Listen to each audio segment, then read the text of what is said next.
이야기는 한 줄의 농담처럼 흘러나온 고백에서 시작됐다. 제작진 앞에 앉은 신정은 대표의 표정은 이상할 정도로 담담했고 그래서 더 무서웠다.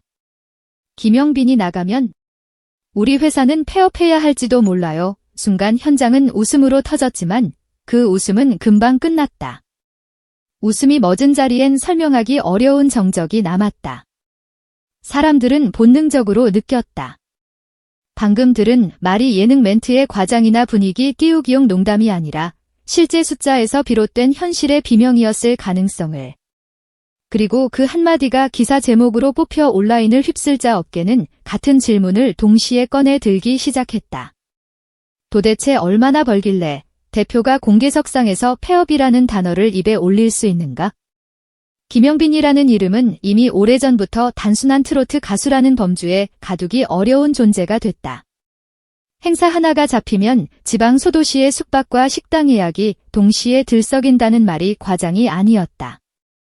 방송에 한 번 얼굴을 비치면 다음날 광고 문의 전화가 폭주라는 표현으로도 부족할 만큼 쏟아졌다. 그의 이름이 가진 파급력은 무대 위에만 머물지 않았다. 동네 상권이 움직이고 브랜드의 마케팅 계획이 흔들리고 편성표의 기류가 바뀌었다. 그런데 2025년 신정은 대표의 고백과 함께 흘러나온 단 하나의 문장이 그동안 떠돌던 모든 소문을 한 번에 정리해버린다.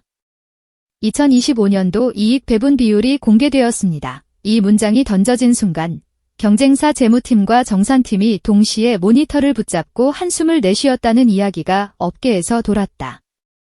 이제는 추측이 아니라 이 기준이 생긴 것이다. 그리고 그 기준은 잔혹했다.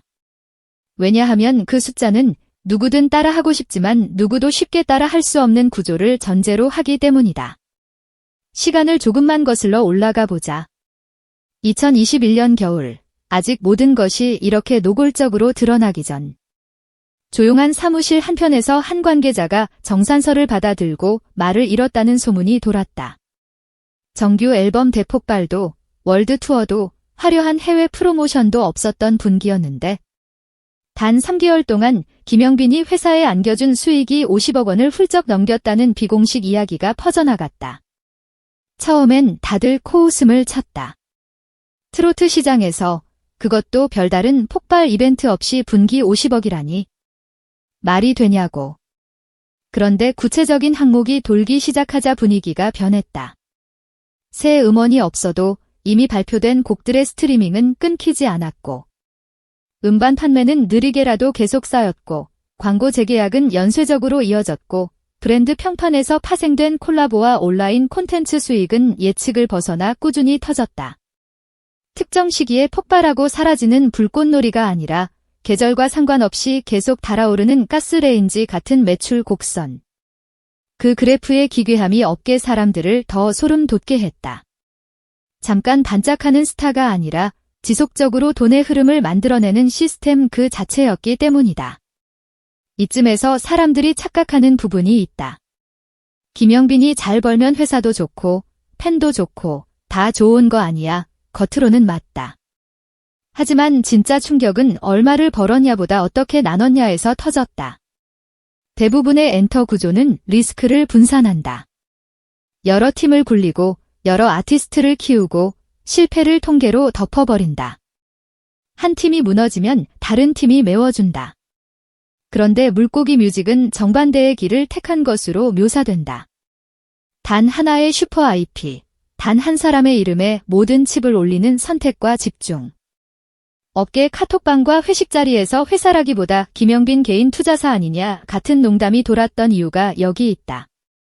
그리고 그 농담이 2025년 들어 농담이 아닌 것처럼 들리게 된 결정적 계기가 바로 이익 배분 비율의 존재였다. 그동안 소속사와 아티스트 사이의 정확한 배분 구조는 늘 소문의 영역이었다. 6대4, 7대3, 재계약하면 8대2까지도 가능하다. 누구는 특별 조항이 있다더라. 이런 말이 난무했지만 공식 석상에서 누가 구체적인 배분율을 언급하는 일은 거의 없었다. 금기였다. 마지막 보루였다. 그런데 2025년 초 신정은 대표가 조심스럽지만 숨기지 않는 어조로 한 말을 했다는 설정의 이야기가 사람들의 상상력을 폭발시켰다. 김영빈이라는 이름이 우리 회사 매출의 절대 비중인 만큼 이익 배분에서도 그 현실을 최대한 반영하려고 합니다. 업계가 들으면 놀랄 정도로 아티스트에게 유리한 구조일 거예요. 이 한마디가 나가자 커뮤니티는 순식간에 불타올랐다. 도대체 몇 대 몇이길래? 7대 3도 아니고 8대 2도 넘는 거냐? 아니, 통합 패키지 형태로 광고, 방송, 콘서트, 온라인 콘텐츠까지 한 번에 정산되는 구조라면 체감은 더 커질 수밖에 없다. 단순히 노래 수익만 나누는 시대가 아니라 브랜드와 플랫폼과 공연과 팬덤 경제까지 한꺼번에 굴러가는 시대니까? 여기서부터 진짜 드라마가 시작된다. 사람들은 단순한 숫자 놀이를 하고 싶어 하지만 배분 비율은 단순한 퍼센트가 아니다. 그건 권한의 설계도이고 책임의 분배표이며 관계의 계약서다. 김영빈 쪽 비중이 높다는 해석이 나오는 이유는 크게 세 가지로 정리된다. 첫째, 기존 트로트 시장의 평균 배분율과 비교 자체가 안 될 만큼 아티스트 중심으로 설계됐다는 추정. 둘째, 음원과 음반뿐 아니라 광고, 방송 출연료, 콘서트, 온라인 콘텐츠, 브랜드 콜라보까지 통합된 올인 패키지 정산 구조가 작동한다는 해석. 셋째, 이런 구조가 가능했던 이유는 소속사가 우리는 김영빈 한 명으로 먹고 산다라는 냉정한 현실을 인정하고 그만큼의 위험과 책임을 함께 짊어지는 선택을 했기 때문이라는 결론이다. 한마디로 말해 이건 퍼주기가 아니라 동반자 구조다. 그리고 동반자 구조는 아름답지만 동시에 무섭다. 왜냐하면 함께 잘 될 수도 있지만 함께 망할 수도 있기 때문이다. 그래서 대표의 폐업이라는 단어가 더 섬뜩해진다. 가벼운 농담이 아니라 구조의 본질을 드러내는 고백이기 때문이다. 더 놀라운 건 이 구조가 팬덤 심리를 직접 움직인다는 점이다. 팬들은 이렇게 말한다. 우리가 쓰는 돈이 중간에서 증발하지 않고 김영빈에게 제대로 돌아간다는 믿음이 있으니까 지갑을 더 크게 열 수 있다고. 콘서트 티켓이 조금 비싸도 MD 가격이 올라도 그들은 분노보다 납득을 먼저 한다. 그래, 이 정도 퀄리티면 또 사야지. 이게 결국 용빈이에게 돌아가고 다음 무대를 더 크게 만들겠지. 이 믿음은 단순한 팬심이 아니라 경제적 동력이다. 팬덤 경제를 굴리는 연료는 사랑만이 아니다. 내가 지불한 돈이 무엇을 만드는지에 대한 확신이다. 확신이 생기면 소비는 죄책감이 아니라 투자로 변한다. 그리고 그 투자는 다시 더 큰 무대를 만든다. 더 큰 공연장, 더 많은 스태프, 더 좋은 장비, 더 강한 연출. 그 투자가 다시 퀄리티를 끌어올리고 만족도를 높이고 다음 매출을 부른다. 선순환. 이 단어가 이렇게 잔인하게 돈 냄새를 풍길 수 있다는 사실이 아이러니하다. 방송가의 공기 역시 달라졌다. 한때 예능의 절대 기준점으로 불리던 이름이 MC의 상징이었다면 어느 순간부터 일부 제작진 사이에서는 김영빈은 현장 지표를 바꾸는 사람이라는 말이 돈다고 한다. 출연 회차의 시청률이 튀고 광고 단가가 흔들리고 클립 조회수가 폭발하고 재방송 화제성이 달라진다. 한 PD가 회식 자리에서 김영빈 섭외가 되면 본부장이 먼저 내려와 인사를 한다라고 말했대.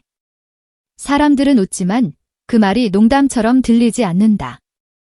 왜냐하면 엔터테인먼트 산업은 결국 숫자로 움직이고 숫자는 권력을 만든다. 그 권력이 쌓이면 한 명의 게스트가 프로그램 일정을 바꾸는 것이 아니라 회사 일정을 움직이게 된다. 이쯤 되면 다시 처음의 질문으로 돌아갈 수밖에 없다. 김영빈이 나가면 폐업, 이 말이 왜 이렇게 무겁게 들리는가? 답은 하나다. 그 말이 감정이 아니라 구조를 말하고 있기 때문이다.